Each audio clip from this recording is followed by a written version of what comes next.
Hello बच्चों, स्वागत है आप लोग का आज के एक नए सेशन में, है ना। इसको आगे कंटिन्यू करेंगे जो हम लोग का सीरीज चल रहा था उसको। अच्छा, वीडियो 2-3 दिन फिर लेट से आई है नेटवर्क प्रॉब्लम के कारण। नेटवर्क का सॉर्ट आउट कर रहे हैं, जल्दी हो जाएगा उसके बाद नेटवर्क। उसके बाद फिर वीडियो कंटिन्यू आएगी। थोड़ा अपलोडिंग में समस्या आ रही है ना। तो वीडियो अब कंटिन्यू आएगी। और आप लोग का क्लास तो बहुत आगे बढ़ चुका है। जो स्कूल में हम लोग का तिमाही पेपर होना था उससे भी हम लोग आगे बढ़ चुके हैं, है ना। पाँचवें चैप्टर चौथे चैप्टर में आ गए हैं। पाँचवें चैप्टर तक मेरे ख्याल से होगा हर स्कूल में 5-6 चैप्टर तक। तो तिमाही के आते तक हम लोग 5 चैप्टर 6 चैप्टर तक कंप्लीट कर देंगे। 5 तो अभी कंप्लीट हो ही जाएगा, लास्ट वाला चल रहा है। उसके बाद 6 में चालू करेंगे, है ना। आज हम लोग देखेंगे मज़दूर और उससे जुड़े प्रश्नों के बारे में। जैसे कभी कभी पूछता है ना, एक मज़दूर एक दीवार को इतने दिन में बना लेता है तो अन्य मज़दूर इतने दीवार को कितने दिन में बना लेंगे। तो इस टाइप के जो प्रश्न होते हैं ना, उन सब के बारे में हम लोग डिटेल जानेंगे, है ना। बहुत ही सिंपल है, बहुत ही सरल है, कोई टेंशन लेने की बात नहीं है। एकदम सरल तरीके से मैं समझाऊंगा जिससे आप लोग को हर चीज़ क्लियर हो जाएगा, है ना। और अभी तक आप लोगों ने सब्सक्राइब नहीं किया है हमारे चैनल को तो सब्सक्राइब कीजिए, लाइक कीजिए, शेयर कीजिए, अपने सभी दोस्तों तक पहुँचाइए। साथ ही साथ हमारे इंस्टाग्राम का अकाउंट आप लोग के स्क्रीन में शो हो रहा होगा, इसमें भी जा कर के फॉलो कीजिए इंस्टाग्राम में। इसका लिंक मैं डिस्क्रिप्शन में दे दूंगा। और हम लोग का टेलीग्राम में भी इसका ग्रुप बना हुआ है जिसमें मैं प्रतिदिन कुछ ना कुछ छत्तीसगढ़ शासन द्वारा जुड़ी कुछ ना कुछ घटनाएं जो हैं या माध्यमिक शिक्षा मंडल जो भी सूचना डालता है वो सब चीज़ उसमें प्रोवाइड किया जाता है आप लोग का, है ना। तो सबसे बने रहिए, सब चीज़ का लिंक जो है वो डिस्क्रिप्शन में मिल जाएगा। ठीक, चलिए आगे बढ़ते हैं आज के क्लास में, है ना। आज का क्लास हम लोग का है जिसमें हम लोग मजदूर और दिन के बारे में देखेंगे, है ना। जो हम लोग का प्रश्नावली आप लोग के स्क्रीन में दिख रहा होगा, प्रश्नावली 3 का 9वां क्वेश्चन है ना। एक ही क्वेश्चन बताएंगे लेकिन थोड़ा बेहतर तरीके से बताएंगे, है ना। प्रश्नावली 3 का हम लोग का 9वां क्वेश्चन है। सीधा मैं हल बताता हूँ डायरेक्ट। प्रश्न आप लोग के स्क्रीन में शो हो रहा होगा, देखिए। किसी काम को 45 मजदूर प्रतिदिन 6 घंटा काम करते हुए 24 दिन में पूर्ण कर लेते हैं। बताइए कितने मजदूर उस काम को 8 घंटा प्रतिदिन करते हुए 15 दिन में पूर्ण कर लेते हैं, है ना। अब यहाँ पर बीच में 2 शब्द आएगा, इसी शब्दों को मैं समझाऊंगा, है ना।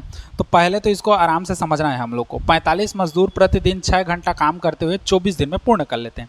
तो हल में क्या करेंगे, पहले तो हम लोग निकालेंगे 45 मजदूर के लिए। आराम से समझते जाइए। हम लोग निकालेंगे पहले 45 मजदूर के लिए। अब 45 मजदूर के लिए प्रोसेस कैसा कैसा है उसको देख लीजिए, है ना। 45 मजदूर के लिए क्या कहता है कि 45 मजदूर जो है 6 घंटा काम करते हुए 24 दिन में पूर्ण कर लेते हैं। मतलब 45 मजदूर होंगे जो कोई कार्य करते होंगे जिसको वो 6 घंटा रोज करते हैं और कितना दिन में बोल रहा है, 24 दिन में पूर्ण कर लेते हैं। तो एक दिन में काम करना है कितना घंटा, 6 घंटा। तो 24 दिन में कितना करेंगे टोटल, तो उसी को हमको ज्ञात करना है। तो देखो 45 मजदूर के लिए हम लोग का कैसा रहेगा, अगर 45 मजदूर एक दिन में काम करते हैं, एक दिन में काम करते हैं कितना घंटा, 6 घंटा, है ना। तो इन लोग काम कितने दिन में कंप्लीट कर रहे हैं, 24 दिन में। तो हम लोग लिखेंगे तो 24 दिन में काम करेंगे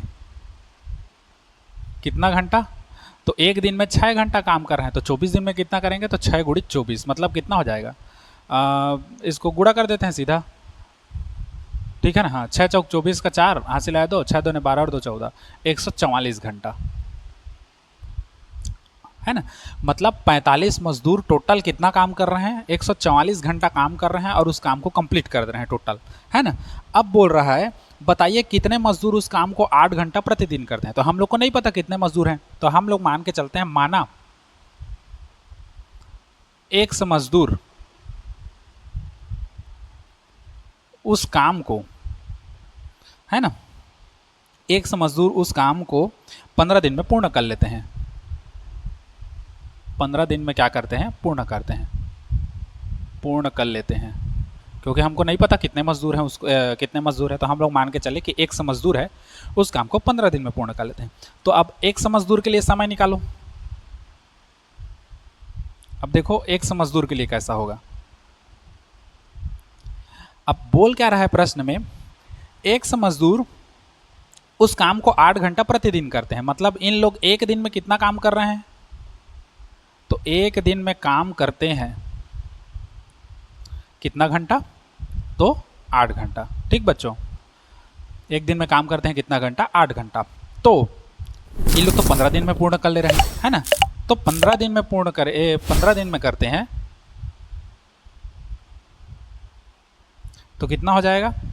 8 गुणित 15, है ना। तो 15 ठे कितना हो गया? 120। तो कितना हो गया? 120 घंटा। ठीक, अब देखो मैं थोड़ा सा अंडरलाइन कर रहा हूँ ब्लैक कलर में, समझना हमको चाहिए क्या क्या। ये 45 मजदूर कितना दिन में काम कर रहे हैं? टोटल 144 घंटा। ये जो 100 मजदूर हैं कितना दिन में काम कितना घंटा काम कर रहे हैं? 120 घंटा।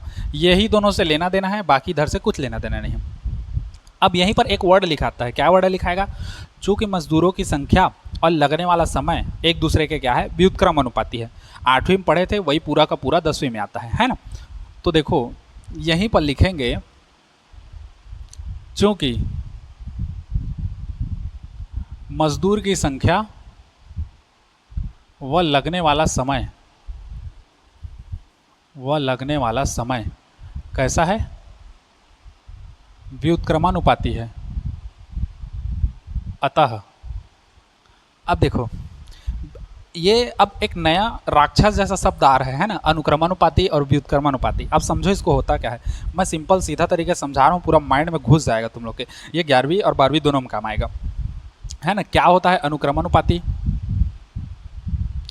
और हम लोग का व्युत्क्रमानुपाती? समझो आराम से होता क्या है।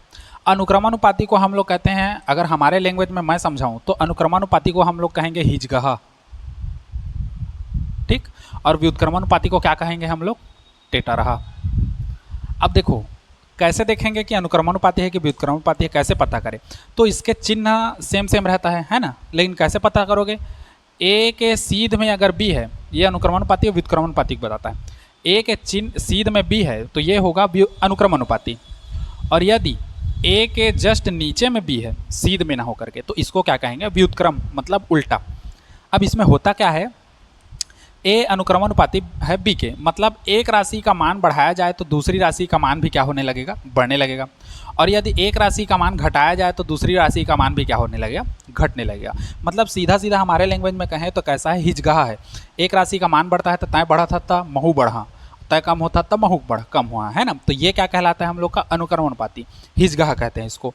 व्युत्क्रमानुपाती क्या है हम लोग का? तो टेटारहा है। मतलब अगर एक राशि का मान बढ़ाएंगे तो दूसरी राशि का मान अपने आप क्या हो जाता है? कम हो जाता है। मतलब टेटरा ही झाड़ता है। तय बढ़वे तो मैं उल्टा कम हो जा, और तय कम होवे तो उल्टा मैं बढ़ जा, लेकिन टेटरा ही कर हमें, है ना। तो वही है, एक राशि का मान बढ़ाओगे तो दूसरी राशि का मान कम होगा, और एक राशि का मान कम करोगे तो दूसरी राशि का मान बढ़ जाता है। यही है हम लोग का डिफरेंस अनुक्रमानुपाती और व्युत्क्रमानुपाती में। तो याद रखना, अनुक्रमानुपाती क्या है? तो हिजगहा है, और व्युत्क्रमानुपाती क्या है? तो टेटारहा है ना। एक राशि का मान बढ़ने पर दूसरी राशि का मान भी बढ़ जाता है। जैसे किसी चीज़ को गर्म करोगे, या कहना चाहिए किसी चीज़ को ताप दोगे तो वस्तु गर्म हो जाती है। जितना ज़्यादा ताप दोगे उतना ज़्यादा गर्म होगी। एक राशि का मान बढ़ाने पर दूसरी राशि का मान बढ़ रहा है। व्युत्क्रमानुपाती क्या है? टेटारहा। एक राशि का मान बढ़ाओगे दूसरी राशि का मान कम हो जाएगा। तो वही चीज़ हम लोग का यहाँ पर हो रहा है। अगर मजदूर ज़्यादा लगा दोगे तो समय कम लगेगा, अगर मजदूर कम कर दोगे तो समय ज़्यादा लगेगा। जैसे हम लोग नॉर्मल डेली लाइफ से कनेक्ट करके देखें तो घर वर बनाते हैं, देखे हो, मजदूर लाते हैं। मान लो एक मिस्त्री 2 लेबर है, तो एक मिस्त्री 2 लेबर मान लो एक दीवार खड़े कर रहा है तो 2 दिन 3 दिन में खड़े कर रहा है। वहीं पर अगर 4-5 मिस्त्री और 10-12 लेबर लाएँ तो एक दिन में 3 ठो हम लोग का दीवार खड़े हो जाएगा। तो वही है, अगर मजदूर की संख्या बढ़ाओगे कम समय लगेगा, हमारा काम कंप्लीट हो जाएगा। और अगर मजदूर की संख्या कम कर देते हैं तो हम लोग को समय क्या लगेगा? ज़्यादा लगेगा। तो उस कंडीशन में क्या होगा? चूँकि मजदूर की संख्या व लगने वाला समय कैसा है? व्युत्क्रमानुपाती है ना। क्योंकि एक राशि का मान बढ़ाओगे दूसरी राशि कम होगी। तो अतः हम लोग लिखते कैसे हैं? तो ये लिखाएगा, देखो, मजदूर की संख्या अनुपात मजदूर की संख्या, है ना। और ये हो जाएगा समानुपात, ये हो जाएगा दिन या समय कह सकते हो, है ना। समय अनुपात समय। ठीक, अब देखो हमारे पास 2 ठो मजदूर की संख्या है, एक 45 मजदूर के लिए, एक 100 मजदूर के लिए। समय भी हम लोग का 2 ठो है, 45 मजदूर के लिए 144 घंटा और 100 मजदूर के लिए कितना है? 120 घंटा। बच्चे लोग कन्फ्यूजन कहाँ होते हैं? यहीं पर कन्फ्यूजन होता है, सर किसका किस में रखें? है ना। 45 मजदूर के लिए 144 घंटा है, तो मजदूर की संख्या अगर 45 यहाँ करते हो तो 144 घंटा को यहाँ रखना है कि यहाँ रखना है, इसमें कन्फ्यूजन होता है। तो सरल है, सीधा लास्ट लास्ट को रखो एक जैसा, बीच बीच का एक जैसा। क्यों? क्योंकि देखो हम लोग पढ़े हैं यदि A अनुपात B समानुपात C अनुपात D है तो ये क्या होता है, A बटे B बराबर C बटे क्या होता है D। अगर इसी को आगे बढ़ाएं तो तिर्यक गुणा होगा A का किसके साथ, D के, और बराबर B का किसके साथ होगा, C से। तो अगर इसको A B और C और D मान लें तो A का किसके साथ गुणा हो रहा है, D का, तो A का किसके साथ संबंध है, D के साथ। तो अगर A का मान में 45 रख रहे हो तो उधर समय में कौन सा रहेगा, इसी का 144 रहेगा।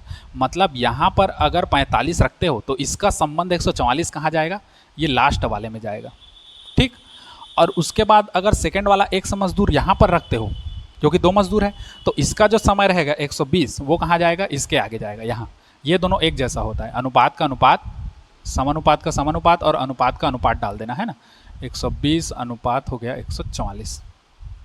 ठीक, समझ गए इसको। अगर इसको चाहो तो कि स्क्रीन शॉट ले लो छोटा सा, है ना। ठीक, चलो तो उसी को याद रखना कि 45 मजदूर के लिए जो 144 घंटा लग रहा है वो लास्ट में जाएगा। 45 का लास्ट है 144 और इन दोनों का आपस में।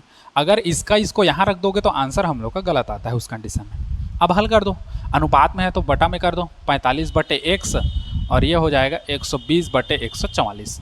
क्रॉस मल्टीप्लाई कर दो तो ये हो जाएगा 45 गुणित 144 बराबर 120 गुणित x, या इसी को आगे कर दो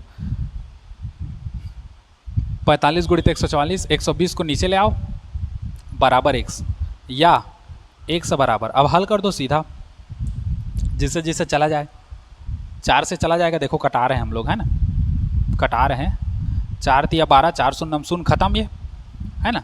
और 4 तिया 12, 2 बचा, और 4 पंच 20, 4 छक्का 24 खत्म, है ना। अब ये किससे जाएगा, 3 से चला जाएगा, 3 दहम 30 और 3 एक कम 3, 3 दूने 6 खत्म, ये भी।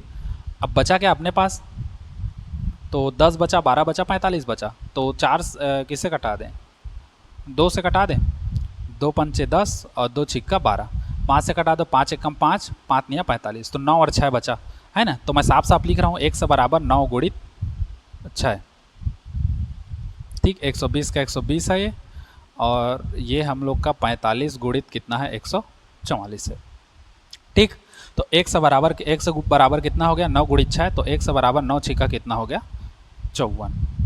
ठीक, तो हम लोग का मजदूर की संख्या कितनी हो गई, 54। अब पूछा क्या है इसमें, बताइए कितने मजदूर उस काम को कंप्लीट कर लेंगे। तो यहीं पर उत्तर बराबर करके लिख लेना, अतः मजदूर की संख्या,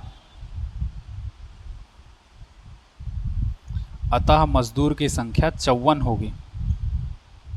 ठीक, बस ऐसे ही बनेगा। माइंड में रखना, जहां मजदूर और उससे रिलेटेड समय आए, मजदूर आया मतलब सीधा व्युत्क्रमानुपाती है, वैसे ही ठोकना है, बस यही तो हमारा मेन है। ये रखना है ना, इसको तो कोई भी छोटा बच्चा भी निकाल सकता है, दूध पीता है ना, ये तो हमारे लिए मेन है, इसको समझना ज़्यादा जरूरी है। ठीक, तो इसको नोट करिए। आज इतना ही, धीरे धीरे अभी चल रहे हैं, है ना, क्योंकि ज़्यादा ही आगे हो गए हैं हम लोग। ठीक, तो आज इतना ही, बाकी हम लोग कल देखेंगे। इसको नोट कीजिए, और इंस्टाग्राम और टेलीग्राम वगैरह का जितना का लिंक है सब आपको डिस्क्रिप्शन में मिल जाएगा। स्क्रीन में शो भी हो रहा होगा आप लोग का इंस्टाग्राम अकाउंट, जाके फॉलो कर सकते हैं। ठीक, उसमें भी नए नए शॉर्ट्स, नए रील्स वगैरह सब आते रहते हैं। ठीक, चलिए इसको नोट कीजिए। आज के लिए इतना ही, good bye, take care, sayonara.